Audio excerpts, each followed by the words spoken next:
수요 사경회 이 시간 하루의 일과를 마치고 주님의 은혜를 바라며 나오신 모든 여러분 환영하고 축복합니다. 마음의 소원을 이루어 주시는 하나님께서 여러분을 두 팔 벌려 안아주시고 사랑한다 말씀하시는 그 음성을 들으실 수 있는 시간이 될 수 있기를 소망합니다. 우리가 어찌 보면 예수 그리스도를 믿는다고 고백한 이후로 거의 일평생 성경 말씀을 읽지 않습니까? 그쵸, 여러분? 네, 감사합니다. 그런데 성경을 읽을 때에 주의할 점들이 있습니다. 우리의 마음에 들어오는 한 구절이 있을 때 그 구절이 마치 매지가이를 저는 아는 세대거든요. 그 한 구절이 툭 튀어나와 보이면서 이렇게 계속해서 머릿속에 맴도는 경우들이 있으실 텐데요. 우리가 성경 말씀을 읽을 때에는 한 구절이 내 마음에 쏙 들어온다 할지라도 그 구절의 앞뒤에 어떤 말씀들이 있는지 문맥을 파악하고 단락과 단락을 파악하면서, 그리고 더 나아가서는 한 장 안에서 이 구절은 어떤 역할을 하는가, 그리고 그 한 장은 성경 한 권 안에서 어떤 역할을 하는가, 그리고 또 더 나아가서는 그 성경 한 권이 전체 66권 중에 어떤 역할을 하고 있는지까지를 생각할 수 있다면, 하나님께서 우리에게 주신 한 구절 한 구절의 성경을 읽어 내려가실 때에 오해나 오역을 줄이면서 정말 그 참 뜻을 이해하고 받아들일 수 있을 거라고 생각을 합니다. 여러분들 다 아시는 내용이실 텐데요. 높아심에 한 번 더 말씀드려봅니다. 오늘 우리가 단 한 구절의 말씀을 읽었기 때문에 또 제가 이런 말씀을 드렸어요. 저희가 방금 전에 다 같이 봉독했던 이 로마서 8장 28절의 말씀은 참 유명한 말씀이지 않습니까? 여러분께서 이 말씀을 생각하시고 받아들이실 때는 어떤 의미로 여러분에게 다가오는 걸 느끼셨나요? 아, 지금 내가 우겨쌈을 당하는 것처럼 너무너무 어려운 고난 중에 있는데 하나님께서 이걸 다 해결해 주시겠지, 이런 위로나 위안의 말씀이 되실까요? 아니면 내가 주님을 위해 이런 계획을 세우고 앞으로 달려나가고 있는데 하나님께서 내게 주시는 응원과도 같은 말씀이다, 힘을 북돋고 또 등을 이렇게 두드려 주시는 것 같은 그런 말씀으로 받아들이실까요? 또 한 개개인마다 각양각색의 말씀의 은혜들이 있을 것 같습니다. 오늘 우리가 이 말씀 정말로 로마서 8장의 28번째 줄에 있는 그 말씀이 어떤 의미인지를 조금이나마 살펴볼 수 있으면 좋겠습니다. 로마서는 바울 사도가 로마에 살고 있는 그리스도인들 뿐만 아니라 헬라인, 야만인, 지혜로운 자, 어리석은 자, 그리고 유대인과 이방인에 이르기까지 많은 사람들에게 복음이란 무엇인지, 그리고 복음을 받아들인 그리스도인들은 복음 안에서 자신의 일상의 삶을 어떻게 살아내야 하는지를 기술해서 보낸 편지입니다. 1장부터 11장까지는 복음의 내용이 기록되어 있고요. 12장에서 16장까지는 우리의 일상생활 가운데 그런 복음을 어떻게 적용해서 살아내야 하는지를 기술하고 있습니다. 그래서 교리와 실천이 다 함께 들어있기 때문에 더욱더 이 로마서 한 권 안의 내용을 우리의 일상 속의 믿음과 신앙의 삶으로 함께 받아들일 수 있는 것 같습니다. 그래서 어찌 보면 이 로마서는 그리스도인이 알아야 할 핵심 내용을 다 담고 있다라고 말할 수 있겠죠. 그런데 아까 제가 말씀드렸다시피 1장에서 11장까지는 복음의 내용들이 쭉 나열되어 있는데요. 8장은 어떨까요? 8장은 앞에 7장까지의 내용에 이어서 이제 성화의 내용을 다루고 있습니다. 7장까지는 복음이 왜 필요한지, 그리고 그 복음의 효용이 어떤 것들이 있는지, 예수님께서 십자가에 달려 죽으시고 그로 말미암아 우리의 모든 죄를 씻으셨다는 그리고 나서 죽으신 이 예수님을 하나님께서 다시 살리셨다라는 사실을 믿음으로 고백할 때에 지금 현재 그리고 앞으로 미래에 다가올 하나님의 모든 진노를 더 이상 두려워하지 않아도 된다. 그리고 오히려 거기에서 빠져나오는 데에 더 나아가서 예수님의 새로운 생명에 연합한 자가 된다. 이런 내용이 앞부분에 쭉 나옵니다. 그러고 나서 그럼에도 불구하고 우리는 육신 안에 속해 있고 또 이 세상 가운데 살아내야 하기 때문에 그 가운데서 어쩔 수 없는 어려움들을 겪게 된다라는 말씀으로 로마서 7장이 끝을 맺거든요. 그리고 나서 8장에는 어떤 내용이 이어지냐면요. 하나님을 기쁘시게 하는 삶을 살려고 하니까 고난이 찾아온다는 겁니다.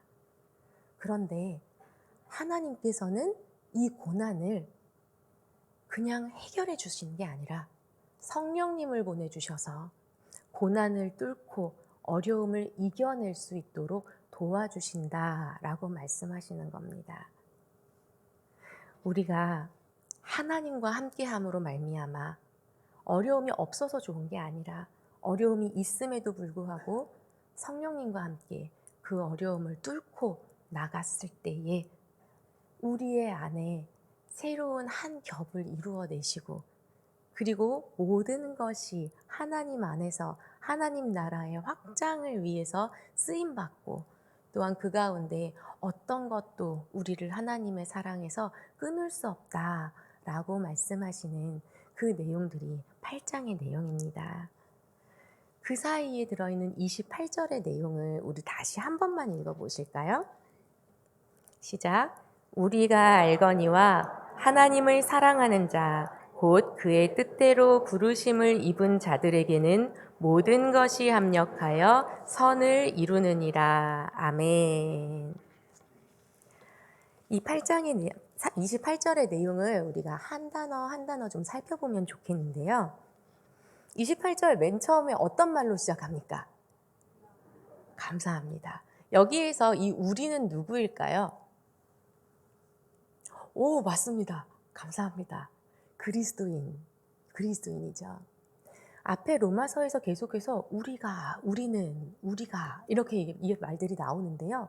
여기에서 로마서에서 말하고 있는 우리는 조금 전에 제가 1장에서 7장까지의 내용 요약할 때 말씀드렸던 하나님의 진노를 두려워하던 자들이 이제는 예수 그리스도를 믿는다고 고백하면서 칭의를 얻은, 의롭다 하심을 얻은 자가 되어 예수님의 새로운 생명에 연합하게 된 사람들을 말합니다. 그러니까 쉽게 말하면 네 글자 기독교인이 되겠죠. 이 기독교인을 우리는 어떻게 정의할 수 있을까요? 여러분, 기독교인이라는 말이 어디서 왔을 것 같으세요? 네, 기리사독이라는 중국어에서 왔습니다. 기리사독이라는 중국어는 어디서 왔을까요? 크라이스트라는 영어에서 왔겠죠. 이 크라이스트라는 영어는요, 또 헬라어에서 왔습니다. 크리스토스. 중간중간에 제가 이렇게 조금씩 요약을 해가지고 압축해서 전해드리고 있어요. 이 크리스토스라는 헬라어는요, 메시아라는 히브리어를 원래 헬라어에는 이런 단어가 없는데 의역을 해서 의미를 살려서 단어를 하나 만들어낸 겁니다. 그러니까 나는 기독교인입니다. 나의 종교는 기독교입니다. 라는 말은 무슨 뜻이냐면요. 나는 구약 성경에 하나님께서 약속하신 메시아, 바로 그분이 예수님임을 믿는 사람입니다. 라고 고백하는 겁니다. 구약 성경에 약속되어 있는 메시아는 어떤 분이시죠? 이사야서에서 우리 너무 잘 알고 있죠. 그분은 죄가 없으시나 우리의 모든 죄를 대신 감당하시기 위해 질고를 겪으신 분입니다. 우리는 다 양 같아서 제각각 자기 길로 흩어졌으나 그분이 우리 대신 모든 고난을 지심으로 우리가 주님께로 이끌림 바 되었습니다. 그 모든 일을 하신 분이 바로 예수님이십니다. 예수님은 아무 죄가 없으셨지만 이 세상에 단 한 명도 죄가 없는 자가 없는 이 현실을 아시는 하나님께서 예수님을 통해 우리의 죄를 그분께 지우시고 예수님이 십자가에 못 박혀 고난당하시고 죽임당하시도록 하셨습니다. 그리고 그 예수님께서 하나님이 보내신 하나님의 아들이시라는 증표로 하나님께서는 예수님을 죽은 자 가운데 살리셨습니다. 그리고 이 부활하신 예수님은 이 땅 가운데 생활하시다가 하늘로 들려 올려지셔서 지금 이 순간에도 하나님 보좌 우편에서 세상을 다스리십니다. 우리는 알지 못하는 그 약속의 때에 하나님께서만 아시는 바로 그때에 예수님께서는 다시 심판주로서 이 땅에 오실 것입니다. 이 모든 것을 저는 믿습니다. 라고 하는 사람이 바로 그리스도인이죠. 기독교인입니다. 네. 여기서 중요한 것이 있습니다, 여러분. 예수님께서 십자가에 피 흘려 죽으신 그 값으로 우리를 구속하셨다. 우리를 사셨다는 것입니다. 마트나 편의점을 가서 그냥 아무 생각 없이 물건을 고르고 그리고 계산대에서 지갑을 열어서 또는 핸드폰을 열어서 계산을 하시죠. 그러면 그 순간 어떤 일이 일어납니까? 진열대에 있었던 물건이 이제는 나의 소유가 되지 않습니까? 그쵸. 우리는 일상 가운데 수도 없이 많이 이런 일들을 경험합니다. 그런데 예수님께서 십자가에서 그 몸의 모든 물과 피를 흘리시고 하나님과의 단절의 아픔을 경험하시면서 우리의 영혼을 주님께로 사셨습니다. 그렇다면 나는 누구의 것입니까?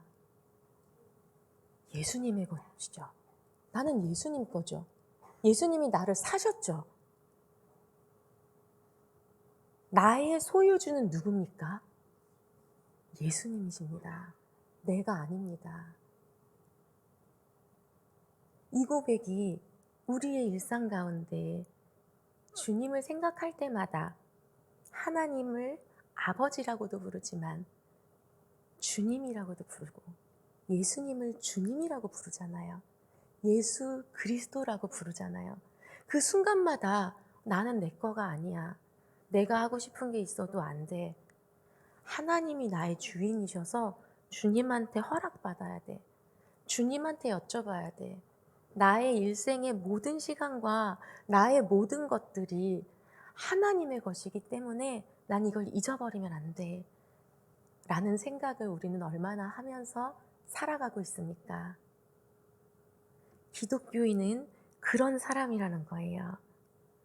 그런 사람이 로마서 8장 28절 맨 앞에 서두를 장식하는 우리라는 것입니다. 우리가 알거니와. 그냥 여기저기 사람들이 떼거지로 모여서 우리가 되는 게 아니라 바로 지금까지의 모든 내용, 예수님이 따라서 나의 주인이시다 라고 고백하는 우리라는 겁니다. 그 우리가 알거니와 라고 하는데요.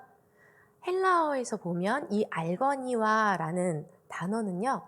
주목해서 보고 알아차리다 라는 뜻입니다. 그러니까 기독교인이 주목해서 보니까 알아차리게 된 사실이 하나 있다는 거예요. 그게 그 뒤에 내용을 끌고 옵니다. 바로 하나님을 사랑하는 자, 곧 하나님의 뜻대로 부르심을 입은 자들에게는 모든 것이 합력하여 선을 이룬다라는 것을 알게 됐다는 것입니다.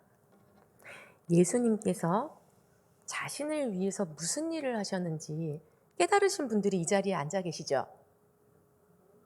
여러분, 이거 정말 놀라운 일인 거 우리가 알고 있지 않습니까? 사람의 마음에서는 절대로 자연스럽게, 우연히, 스스로 하나님을 향한 깨달음이나 사랑이 발생할 수 없습니다. 가리워져 있고 감겨져 있고 닫혀져 있고 어두워 있는 그 인간의 죄된 마음 속에 새 창조의 영이신 성령님이 오셔서 우리의 눈을 밝혀주시고 주님의 빛을 비추어 주셔야 눈으로 읽어 머릿속에 들어왔던 활자 하나하나가 우리의 가슴과 마음으로 타고 내려와서 그 마음이 쪼개지고 눈물이 흐르고 가슴이 뛰면서 복음이 받아들여지는 겁니다. 많은 사람들에게 전도하려고 노력해 보셨잖아요. 나는 분명히 은혜 받은 말씀인데 이 사람에게는 안 들어가는 거 경험해 보셨죠? 하나님께서 예비하신 그 사람에게만 성령님이 문빗장 다 열어주시고 그 마음에 기름 칠해주시고 그 눈을 띄워준 사람에게만 말씀이 들어가 뿌리를 내릴 수 있지 않습니까?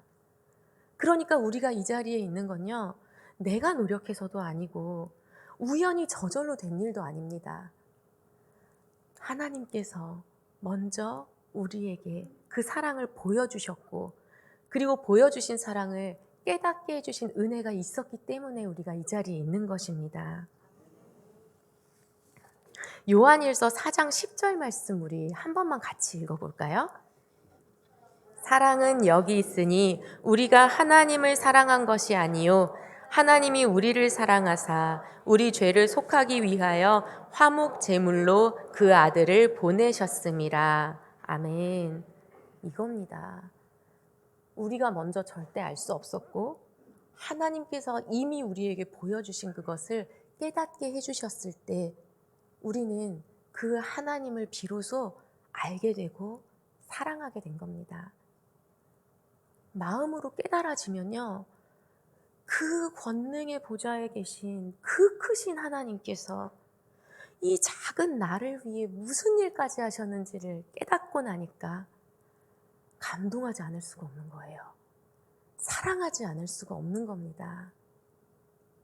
그래서 로마서 8장 28절에 하나님을 사랑하는 자와 그의 뜻대로 부르심을 입은 자는 떨어지지 않습니다. 그분의 뜻대로 부르심을 입은 자이기에 우리는 하나님을 사랑하는 자가 될 수 있는 겁니다. 그렇다면 그의 뜻대로 하는 그 뜻은 무엇일까요? 여기에서의 뜻이 바울 서신에서 바울이 즐겨 사용하는 단어입니다. 다른 곳에서는 목적이나 계획을 의미하는 말로 많이 쓰였습니다. 그러니까 하나님의 뜻대로 부르심을 받았다라는 말은요, 하나님께서 그냥 마음대로 너 이렇게 찍으셨다는 그 뜻이 아니고요. 하나님의 계획과 하나님의 목적에 따라서 우리를 부르셨다는 말씀입니다. 하나님의 그 뜻과 하나님의 목적, 하나님의 계획이 무엇인지 우리가 알 필요가 있습니다. 나 한 사람의 행복과 나 한 사람의 영혼 구원을 위해서만 하나님께서 우리를 불러내신 목적을 갖고 계시지는 않습니다. 요셉의 이야기를 한번 생각해 볼까요?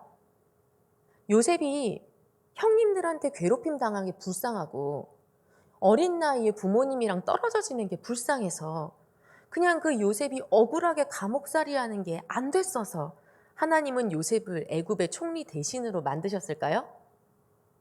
아닙니다. 성경에 분명히 기록되어 있어요. 애굽으로 팔려가고 총리 대신의 자리에까지 오르게 된 것은 요셉 한 사람만을 위해서가 아니라 이스라엘의 모든 생명을 구원하시기 위해서 그 목적 때문에 하나님께서 하신 일이라고요. 우리도 마찬가지입니다, 여러분. 나 한 사람의 영혼 구원만을 하나님이 목적하셔서 나를 부르시지 않으셨습니다. 8장의 앞부분에 그 답이 나와 있어요. 인간의 죄와 타락으로 말미암아 인간뿐만 아니라 이 세상의 모든 피조물이 깊은 탄식을 하며 죄 가운데 갇혀있게 됐다고 말합니다. 그러니까 우리를 하나님께서 구원하신 그 목적은요, 결국에는 모든 피조물이 함께 생명을 누리고 모든 피조물이 함께 하나님 나라의 확장을 경험하기 위해서라는 겁니다. 우리의 시야를 나에서 조금 더 넓게 뻗치고 이제는 온 세상 만물을 향해서 펼쳐 보아야 할 때가 바로 이 로마서 8장을 읽을 때입니다. 하나님께서는요, 그의 뜻대로 부르심을 입은 자가 이제는 어떻게 한다고 하시나요? 모든 것이 합력하여 선을 이루게 한다고 말씀하십니다. 그러면 이제 선이란 무엇인가 라는 거에 대해서 한번 생각을 해봐야 될 차례인데요. 예전에 근대에 이르기까지는 선이라는 개념 있잖아요. 많은 사람들이 도덕이라고 생각하는 개념이랑 비슷하게 봤습니다. 그런데 현대를 지나 이제는 요즘 포스트 모던 시대라고 부르잖아요. 모든 게 다 상대화됐습니다. 이제는 틀리다는 말을 잘 쓰지 않습니다. 다르다고 합니다. 그저 나와 내가 다른 것뿐이고 너희와 우리가 다른 것뿐이고 서로의 입장에서 보면 다 맞다. 그럴 수 있었겠지. 그럴 수 있지. 어떻게 보면 참 멋있지 않습니까? 그런데 자칫하면 진리가 이제는 사라져버리는 것이 아닌가 하는 위험을 우리가 감지할 수 있어야 합니다. 상대주의가 만연하고 그 가운데에서 진리의 기준이 흐릿해지고 나니까 이제 남는 건 개인, 나 자신인 겁니다. 내가 만족하면 좋은 거예요. 내 눈에 보기에 좋으면 좋은 거예요. 모든 선함과 좋음의 기준이 나 자신이 됩니다. 그리고 내가 내 인생의 주인이고 내가 이 세상의 주인입니다. 그게 요즘 이 세대에 만연한 사상 아닙니까? 그 가운데에 대체 선이라는 것은 무엇인가? 여러분 질문해 보신 적 있으세요? 선은요, 성경은 이렇게 말합니다. 하나님께서 추구하시는 것이 선이라고요. 구체적으로 그게 하나하나 무엇인지를 설명하지는 않습니다. 하나님께서 선함이시고 하나님께서 선함의 기준이라고만 말씀하십니다. 다만 우리는 선을 창출해내는 그런 존재가 아니고 하나님의 선하신 사역에 동참하도록 초청을 받은 존재라고 이야기합니다. 쉽게 예를 들면요. 공장의 생산 라인을 한번 생각해 보시겠어요? 공장 생산 라인이 쭉 가동이 되면 한 사람이 그 라인 벨트를 쫓아가면서 모든 일을 다 하지 않죠. 각자 자기 자리에 서서 자기가 해야 하는 일을 합니다. 어떤 사람은 하나하나 쌓는 일만 계속해요. 오면 쌓고 오면 쌓고 오면 쌓고, 그렇죠? 또 다른 사람은 옆에 가면 오면 위에서 내리고 위에서 내리고 이렇게 포장지만 놓는 사람이 있고요. 또 한 사람은 옆에를 고정해서 붙이고 이런 것만 하는 사람이 있겠죠. 각자가 맨 마지막 완성되는 모양이 무엇인지는 모를 수도 있어요. 하지만 자신에게 맡겨진 일을 최선을 다해 다 해낼 수는 있습니다. 선함이라는 것도 여기에 해당할 수 있다는 거예요. 우리 각자가 하나님의 큰 최종 목적의 그림을 알지는 못할 수도 있습니다.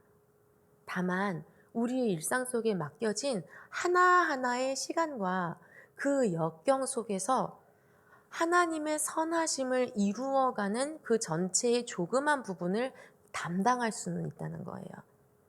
그래서 내가 맡은 그 조각 하나를 완수했고 또 내 옆에 있는 우리 안에 들어와 있는 기독교인 그 공동체 한 사람 한 사람이 각자의 선함의 하나님의 사역에 임무를 완수해 나갔을 때 하나님께서는 이 모든 것을 하나로 만드셔서 최종의 목적을 이루신다라는 것을 우리가 받아들여야 되는 겁니다. 현대사회에서 이건 굉장히 참기 어려운 일이에요. 처음부터 끝까지 내가 다 알아야 돼요. 그리고 모든 완성작품을 내가 다 알고 있어야 돼요.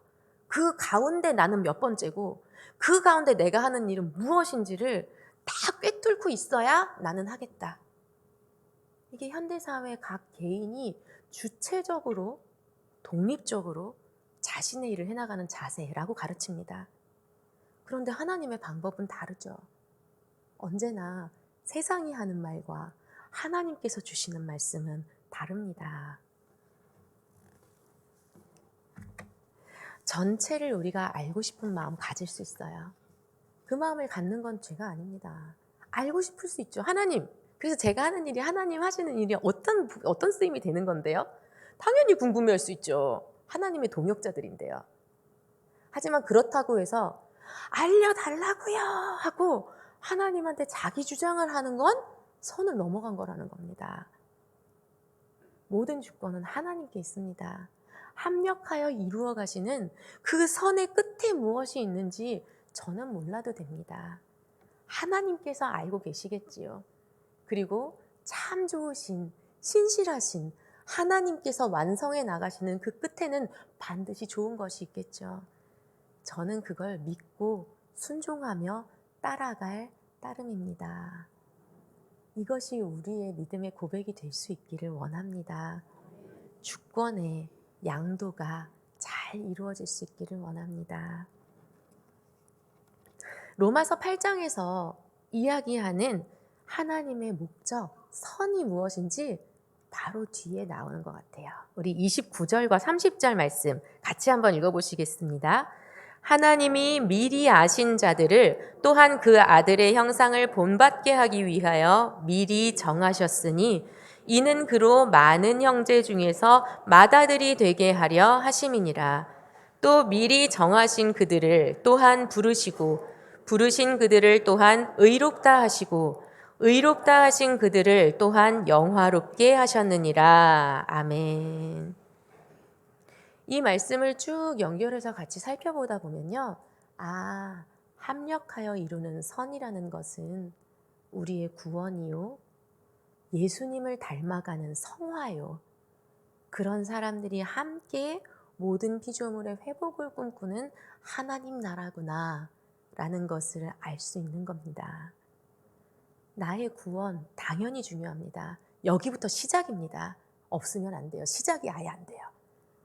나를 구원하신 하나님께서 구원한 곳에서부터 시작하여 예수 그리스도의 장성한 분량에 이르기까지 주님을 닮아가도록 성화의 작업을 이루시고 그렇게 성화의 단계를 밟아가는 우리들 한 사람 한 사람이 결국에는 죽어서만 가는 하나님 나라가 아니라 이 땅 가운데 하나님께서 씨를 뿌리시고 예수 그리스도께서 이 땅에 오셨을 때 이미 시작된 하지만 아직은 완성되지 않은 그 하나님 나라를 우리도 동참해서 함께 확장해 나가도록 초청하시는 겁니다.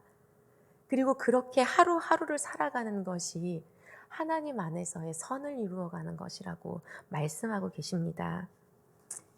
이것을 위해서 우리가 하루하루를 살아갈 때요. 우리의 일상과 우리의 매일이 늘 행복하기만 할까요? 뭔가 감지되는 게 있지 않으십니까? 구원받는 그 모든 과정이 나는 불신 가정에서 예수님 믿기 시작했다 하시는 분들은 더 뼈저리게 와닿으실 수 있는데요. 예수님을 믿는 순간부터 고난의 여정은 시작됩니다. 핍박과 박해가 소소하게, 지금은 정부 차원에서는 아니잖아요. 소소하게 우리의 가정과 일상 속에서 우리를 찾아옵니다. 이 세상은요, 나의 행복이 선입니다. 그런데 하나님의 입장에서는요, 구원과 성화와 하나님 나라를 위해 필요하다면 고난도 허락하십니다.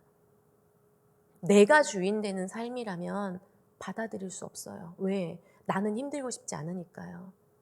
그런데 우리는 그 주권이 하나님께 있다고 고백한 사람들이기 때문에 하나님께서 이루어 가시는, 나를 빚어 가시는 그 가운데 고난이 필요하다면 그것까지도 감내해야 된다라는 것을 알고 받아들여야 합니다. 힘들죠. 힘들어요. 하지만 조금 전에 아까 우리가 잠시 이야기 나눴던 요셉 어떻습니까? 17살에 부모님이랑 떨어져서 노예로 팔려가지고 채색옷만 입고 아빠한테 이렇게 금이야 오기야 하던 친구가 노예로 팔려가서 살만하다 했더니 모함에 빠져가지고 감옥에 들어가고 꿈 해몽 잘해서 이제는 살았나 했더니 2년이나 자신을 잊어버려요. 무엇을 느꼈을까요? 그런데 하나님 뭐라고 하십니까? 창세기 39장에 2번이나 나옵니다. 여호와께서 그를 범사에 형통하게 하셨더라. 아멘. 그게 형통이라고 하세요. 노예로 팔리고 감옥에 갇히고 모함을 받고 기억 속에 잊혀지는 이 모든 걸 형통이라고 하세요. 사도 바울은 어떻습니까? 로마서를 기록한 사도 바울은요, 수시로 감옥에 들어가고 말할 수 없이 박해를 당하죠. 그러면서도 자기 자신을 사슬에 매인 사신이라고 말합니다. 그리고 내가 감옥에 갇혀 있어도 전하여지는 것이 그리스도라면 그렇다면 나는 만족한다고 얘기합니다. 나 자신의 행복이, 내가 느끼는 좋은 감정이 내 인생의 지표라면, 내가 내 인생의 주인이라면 할 수 없는 고백입니다. 여러분,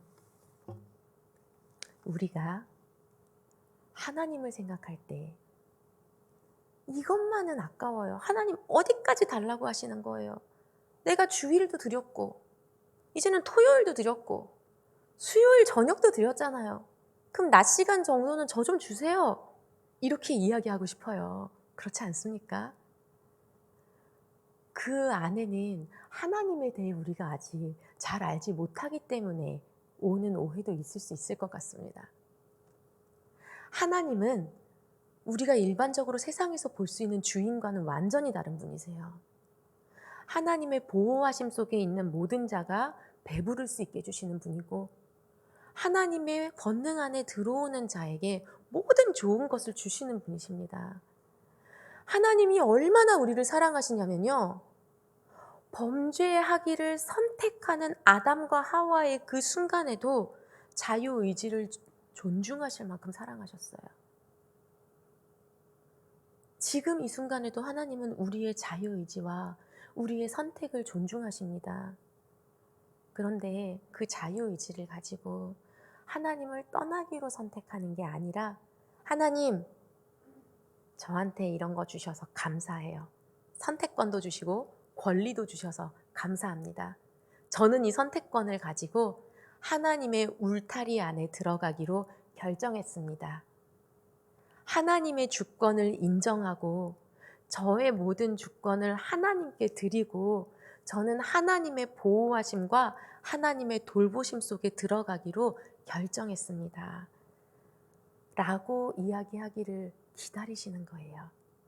그리고 기다리시고 인도하시고 기다리시고 인도하시면서 얼마간의 시간이 걸리든지 결국에는 그 고백을 받아내고야 마시는 분이 하나님이시기도 합니다. 그런 하나님 앞에 우리가 오늘 이 시간 로마서 8장 28절의 말씀을 다시 한번 생각해 볼 수 있기를 원합니다.